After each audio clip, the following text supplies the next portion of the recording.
Good morning, respected GTO sir and my dear friends. Today my lecture topic is BRICS. So I will be covering this topic in mainly four parts, namely introduction, recent development, then way forward, and finally I will conclude it.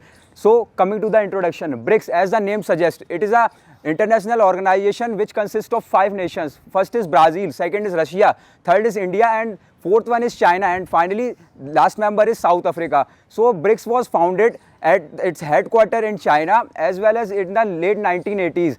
As we have seen that there are many problems we have to address in the global south also, and there are many organizations in the world level, and as we look forward towards the western countries, they have their organization like G20 as well as G7 nations. So we feel the need as the emerging superpower of the South Asia as well as whole Asian continent. So we look forward in order to stabilize the BRICS. So coming to the recent development, friends, it has been seen that there have been major issues of the global south. So India has addressed most of the issues at that international platform. Number one, it is the concern of terrorism. Friends, India has faced many types of terrorist attacks in its Jammu Kashmir region. So India has addressed in the BRICS international organization that we can't tolerate any type of terrorist act by the Pakistan. So India has raised voice against Pakistan. And secondly, India is also looking for decoupling the or reducing the dependency of world for the dollarization. And they have taken various type of steps in order to improve their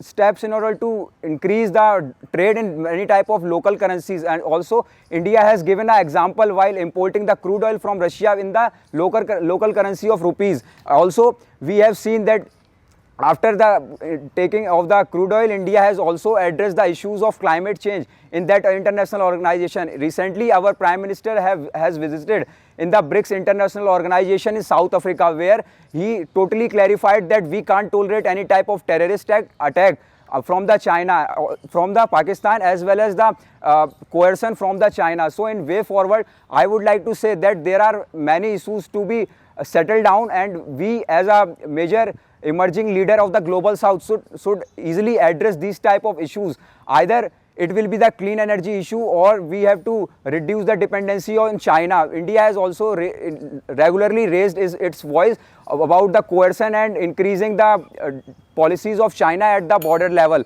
So in way forward, I would like to say that as India is an emerging nation, and as when BRICS was formed, India was only a least contributor in its GDP, and India has emerged as the one of the leading GDP contributor in the BRICS. So we have to look forwards and address many issues like the empowerment of youth, as well as looking upon the education and raise its voice as the leader of the global south.